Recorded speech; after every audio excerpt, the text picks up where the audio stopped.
अस्सलाम वालेकुम दोस्तों, मेरा नाम अदनान है और आप देख रहे हैं इस वक्त मेरा यूट्यूब चैनल जिसका नाम है अदनान स्टूडियो। दोस्तों, आज की इस वीडियो में हम देखेंगे ये जो इन्वर्टर है एक्सपर्ट कंपनी का VM4 4 kV वाला मॉडल। इसके डिस्प्ले के अंदर देखेंगे हमें कौन कौन से पैरामीटर देखने को मिलते हैं। इसके अलावा मैं आपको इसकी मुकम्मल सेटिंग करने का तरीकाकार बताऊंगा कि आप इसकी सेटिंग किस तरह कर सकते हैं और किस सेटिंग का क्या मतलब है। और इसके अलावा आखिर में बात करेंगे इसको हम मोबाइल के ज़रिए अपनी वाईफाई के साथ किस तरह कनेक्ट कर सकते हैं और उसकी क्या रेंज है, उसका क्या तरीकाकार है, इसके जो ऐप है उसके अंदर क्या क्या चीज़ें देखने को मिलती हैं। ये सारी मालूमात आपको आज की इस वीडियो में मिलेगी, तो आपने ये वीडियो मुकम्मल देखनी है, कोई भी पार्ट आपने इसका मिस नहीं करना। इसके बाद यकीनन आपको वो सारी इन्फॉर्मेशन मिल जाएगी जो कि आपके सवालात आ रहे थे इस इन्वर्टर के मतलब। तो चले दोस्तों, आज की ये वीडियो शुरू करते हैं। चैनल को सब्सक्राइब करके साथ में लगे हुए घंटी के निशान को भी दबा दें ताकि मेरी आइंदा आने वाली हर वीडियो सबसे पहले आपको मिले।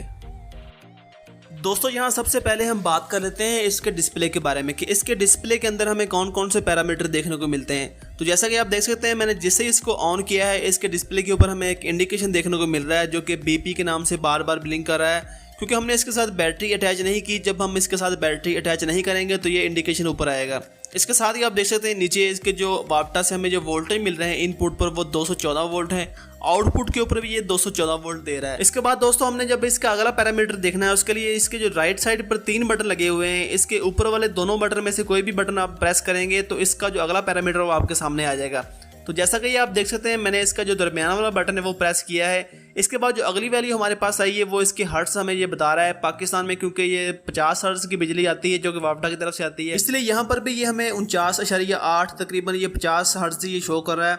और इसके बाद हमने जब इसकी अगली वैल्यू देखनी है तो अगला बटन प्रेस करेंगे तो आप देख सकते हैं यहाँ पर ये PV और नीचे जो 0 के साथ V का निशान है ये वोल्ट का निशान है। यहाँ पर दोस्तों आपके जो सोलर पैनल से वोल्टेज आ रहे हैं वो यहाँ पर आपको शो होंगे कि आपको सोलर पैनल से कितने वोल्टेज मिल रहे हैं। इसके बाद जो हम दोबारा से बटन प्रेस करेंगे तो फिर से आप देख सकते हैं PV के साथ नीचे 0 के साथ A का निशान है जो कि एम्पेयर का निशान है। यहाँ पर आपको जो आपके सोलर पैनल से एम्पेयर मिल रहे हैं वो यहाँ पर आपको शो होंगे। इसी बटन को आप एक दफ़ा फिर प्रेस करेंगे तो यहाँ पर आपको 0 के साथ W का निशान नजर आएगा, ऊपर PV दिखा होगा आपको नजर आ रहा है। इसका मतलब है कि आपको सोलर पैनल से टोटल कितने वाट इस वक्त मिल रहे हैं वो यहाँ पर आपको शो होंगे। इसके बाद दोस्तों, हमें इसमें जो अगली वैल्यू देखने के लिए फिर से इस बटन को प्रेस करना होगा। तो जैसे ही हम बटन को प्रेस करेंगे आप देख सकते हैं इसके ऊपर 0 के ऊपर BAT का निशान है जो कि बैटरी को शो करता है। नीचे इसके A लिखा हुआ नजर आ रहा है, जिसका मतलब है कि यहाँ पर आपको ये पता चलेगा कि आपकी बैटरी कितने एम्पेयर से चार्ज हो रही है। अगर फिर से आप प्रेस करेंगे तो फिर बैटरी के साथ में 0 के साथ W का निशान नजर आएगा, जिसका मतलब है कि आपकी बैटरी को कितने वाट जा रहे हैं। इस बटन को एक दफ़ा फिर प्रेस करने के बाद जो हमारे पास वैल्यू आएगी उसमें बैटरी के साथ नीचे 0 और 0 के साथ V लिखा हुआ नजर आ रहा है, जिसका मतलब है यहाँ पर आपको आपकी बैटरी के वोल्टेज नजर आएंगे कि आपकी बैटरी इस वक्त कितने वोल्टेज पर है। इसके बाद जो इसके अंदर हमें अगली वैल्यू नजर आती है वो इसके आउटपुट के हर्ट्ज हमारे सामने 49.8 है, जो कि इसके साथ जब हम वाप्टा अटैच कर देंगे तो वाप्टा के जो वोल्टेज होंगे वही इसके अंदर आएंगे और वाप्टा के जो हर्ट्ज होंगे वही इसके अंदर शो होंगे। इसके अलावा इसका जो आउटपुट का जो लोड है वो परसेंटेज ये है कि आपका आउटपुट पर कितने % लोड है, इन्वर्टर की टोटल कैपेसिटी का कितने %। इसके बाद हम बटन को फिर से प्रेस करेंगे तो हमारे पास जो लोड है वो आउटपुट पर वो VA साथ में शो हो रहा है कि हमारा जो आउटपुट पर लोड है वो टोटल कितने VA का है। और उसके बाद हम फिर से इसको प्रेस करेंगे तो इसके अंदर हमें वाट शो होंगे 0 के साथ और W का निशान नजर आ रहा है आपको कि हमारा जो आउटपुट का टोटल लोड है वो कितने वाट का है, वो हमें यहाँ पर देखने को मिलेगा। इसके अंदर जो अगली वैल्यू हमें देखने को मिलती है, हम जैसे ही बटन को प्रेस करेंगे आप देख सकते हैं 0 के ऊपर BATT जो कि बैटरी को शो करता है ये लिखा हुआ है, साथ में A लिखा हुआ है। इससे यहाँ पर आपको ये देखने को मिलेगा कि आपकी बैटरी कितने एम्पेयर से डिस्चार्ज हो रही है, यानी कि आपने जो लोड चलाया हो वो लोड चलाने के लिए आपकी बैटरी से कितने एम्पेयर का करंट आ रहा है इस इन्वर्टर में। इसके बाद इसमें जो अगली वैल्यू हमारे पास आती है वो आप देख सकते हैं 28 लिखा है, इसके ऊपर TEMP लिखा हुआ है, जिसका मतलब है कि इसके अंदर जो टेम्परेचर सेंसर है यहाँ पर जो वैल्यू है वो इसके अंदर का जो टेम्परेचर है इन्वर्टर का वो हमें बताएगी कि इस इन्वर्टर का इस वक्त इतना टेम्परेचर है। इसके बाद दोस्तों आखिर में जो हमें वैल्यू जो सबसे अहम वैल्यू है जो कि आपके लिए जानना बहुत ज़रूरी है वो देखने को मिलती है कि आप यहाँ पर देख सकते हैं DAY लिखा हुआ है, नीचे इसके वाट लिखे हुए हैं। यहाँ पर आपको ये देखने को मिलेगा कि आपके सोलर पैनल से टोटल इस इन्वर्टर में कितने वाट आए हैं और इस इन्वर्टर के थ्रू आपका जो टोटल आउटपुट का लोड है वो आज दिन का कितने वाट का था। इसके बाद हम इसको फिर से प्रेस करेंगे तो यहाँ पर आपके महीने का रिकॉर्ड आ जाएगा और एक दफ़ा फिर से प्रेस करेंगे तो आपका पूरे साल का रिकॉर्ड इसमें सेव रहेगा कि आपने एक महीने में कितने वाट प्रोड्यूस किए सोलर से और टोटल आपका लोड कितने वाट का था इस इन्वर्टर के थ्रू, और आपका साल का रिकॉर्ड भी इसके अंदर सेव रहेगा। इसके बाद आखिर में दोस्तों हमें जो इसके अंदर वैल्यू देखने को मिलती है वो इसकी तारीख है कि ये कौन सा दिन है, कौन सा महीना है और कौन सा साल है, वो आपने इसके अंदर सेव रखना है। तो दोस्तों आपने इसके डिस्प्ले के सारे पैरामीटर अब जान लिए। अब बात करते हैं इसकी सेटिंग के बारे में। इसकी सेटिंग में एंटर होने के लिए दोस्तों यहाँ पर जो तीसरे नंबर पर बटन है फॉल्ट का, इसको आपने कुछ देर के लिए दबा कर रखना है, तो आप इसकी सेटिंग में एंटर हो जाएंगे। इसकी सेटिंग में एंटर होने के बाद दोस्तों यहाँ पर हमें जो एक नंबर पर सेटिंग देखने को मिलती है वो इसकी आउटपुट सोर्स प्रायोरिटी है, यानी कि आप इसकी आउटपुट जो इसके इन्वर्टर के थ्रू चलाना चाहते हैं उसका क्या तरीका होना चाहिए।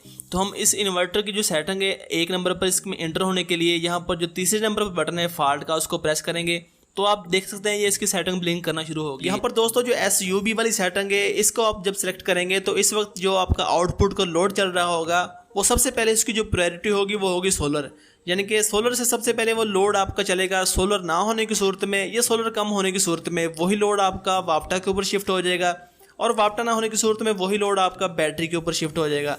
यहाँ पर दोस्तों एक और बात मैं आपको बता दूं कि फ़र्ज़ करें अगर आपका सोलर से आपको 1000 वाट आ रहा है, आपका जो आउटपुट का लोड है वो आपने चलाया हुआ है 1500 वाट का। इस सूरत में जब आप ये सेटिंग सेलेक्ट करेंगे तो ये होगा कि आपका जो 1000 वाट सोलर से आ रहा है वो इसके अंदर यूज़ होगा, बाकी जो 500 वाट ऊपर वाला है वो सिर्फ वाप्टा से यूज़ होगा, यानी कि इसके अंदर शेयरिंग का ऑप्शन भी मौजूद है। इसके बाद दोस्तों हम जब दबाने वाला बटन दबाएंगे तो हमारे पास जो अगला ऑप्शन आता है वो आप देख सकते हैं SBU आपके सामने लिखा हुआ नजर आ रहा है। जब आप ये ऑप्शन सेलेक्ट करेंगे इस सूरत में ये होगा कि आपका जो आउटपुट पर लोड है वो सबसे पहले वो सोलर के ऊपर चलेगा। सोलर ना होने की सूरत में वही लोड आपका बैटरी के साथ शेयर हो जाएगा, और बैटरी खत्म होने की सूरत में आपका वही लोड वाप्टा के ऊपर शिफ्ट हो जाएगा। इसके बाद दोस्तों इसके अंदर जो तीसरा और आखिरी ऑप्शन है वो आप देख सकते हैं USB का है, जिसका हमें कोई इतना फ़ायदा नहीं, क्योंकि इसमें सबसे पहले लोड आपका वाप्टा के ऊपर चलेगा। वाप्टा ना होने की सूरत में आपका लोड सोलर के ऊपर चलेगा, सोलर के बाद बैटरी के ऊपर। यहाँ पर मैंने जो इसके अंदर सेटिंग सेलेक्ट की है वो की है SUB वाली। सेलेक्ट करने के लिए आपको जो इसमें राइट साइड में जो आखिरी बटन है फॉल्ट वाला वो आपको प्रेस करना है और वो सेटिंग सेलेक्ट हो जाएगी।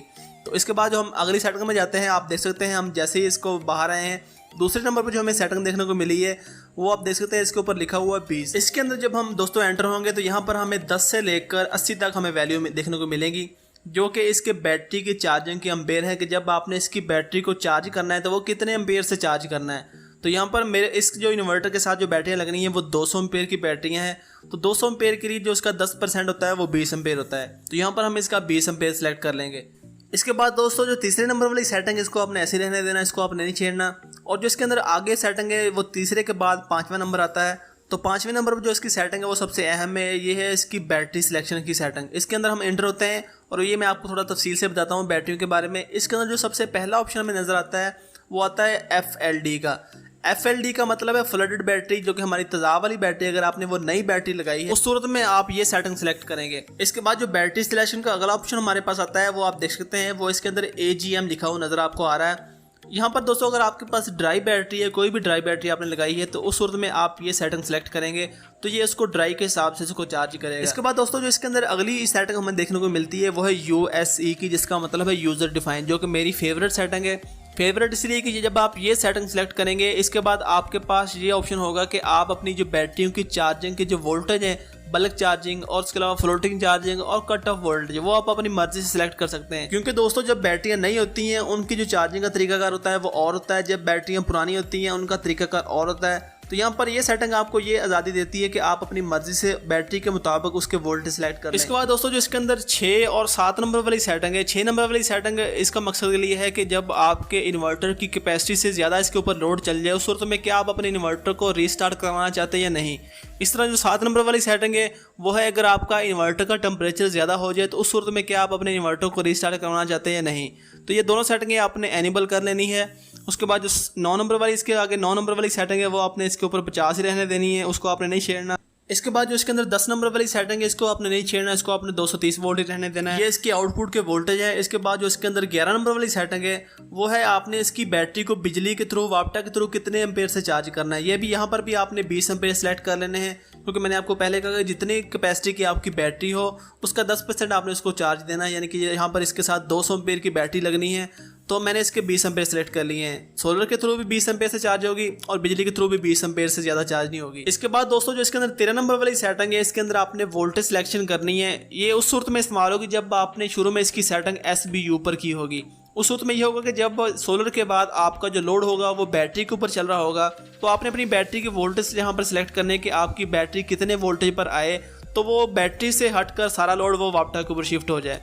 तो इसको भी आपने वैसे डिफ़ॉल्ट रहने देना है। इसके बाद जो 16 नंबर वाली सेटिंग है वो भी थोड़ी सी अहम है, वो भी आपने समझ लेनी है। ये इसकी सेटिंग जो 16 नंबर पर है, ये इसकी बैटरी चार्जिंग की सेटिंग है कि आपने जो इसकी बैटरी इसके साथ लगाई है उसको चार्ज करना है, उसका तरीकाकार क्या होना चाहिए। यहाँ पर दोस्तों हम इंटर होंगे तो सबसे पहले जो सेटिंग हमें देखने को मिलती है वो मिलती है CUT के नाम से।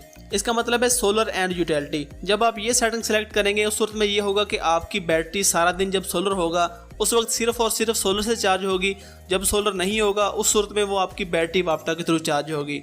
इसके बाद जो इसके अंदर अगली सेटिंग देखने को मिलती है वो मिलती है CSO। इस सेटिंग का भी दोस्तों यही मतलब है जो मैंने अभी थोड़ी देर पहले आपको बताया। इसके बाद जो इसके अंदर अगली सेटिंग हमें देखने को मिलती है वो मिलती है SNU को।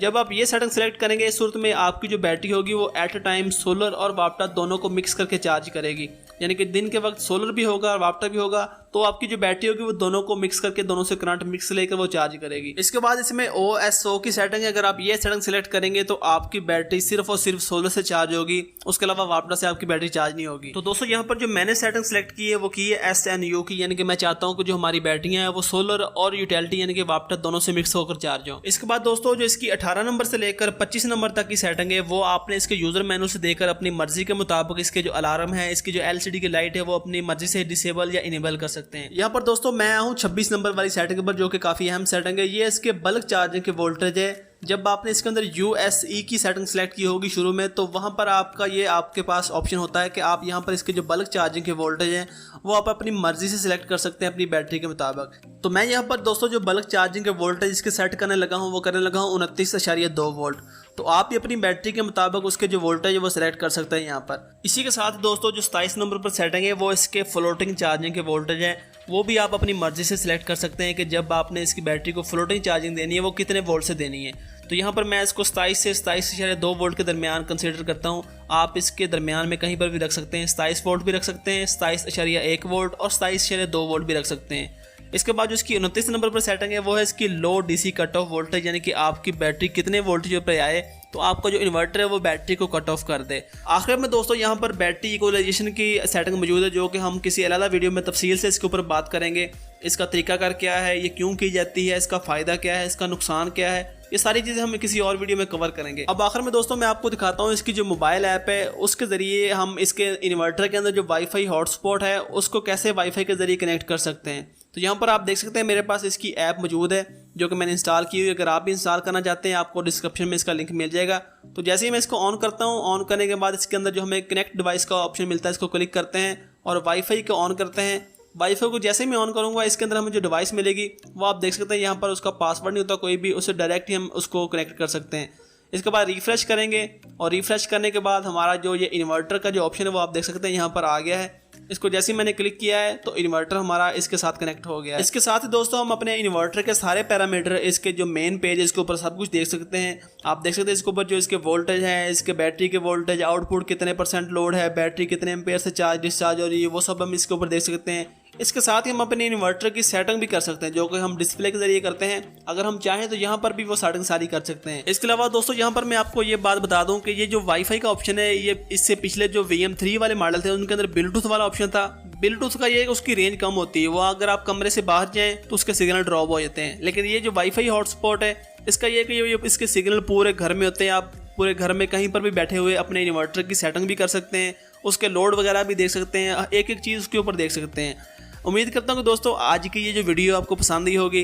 अगर दोस्तों ये इन्फॉर्मेशन आपको पसंद आई तो इस वीडियो को एक लाइक कर दें, अपने दोस्तों के साथ भी इन्फॉर्मेशन शेयर कर दें और अभी तक अगर आपने हमारे चैनल को सब्सक्राइब नहीं किया तो हमारे चैनल को भी सब्सक्राइब कर लें ताकि मैं आइंदा भी आपके लिए ऐसी अच्छी इन्फॉर्मेशन वाली वीडियो लाता रहूँ। अपना बहुत सारा ख्याल रखिएगा दोस्तों, दुआओं में जरूर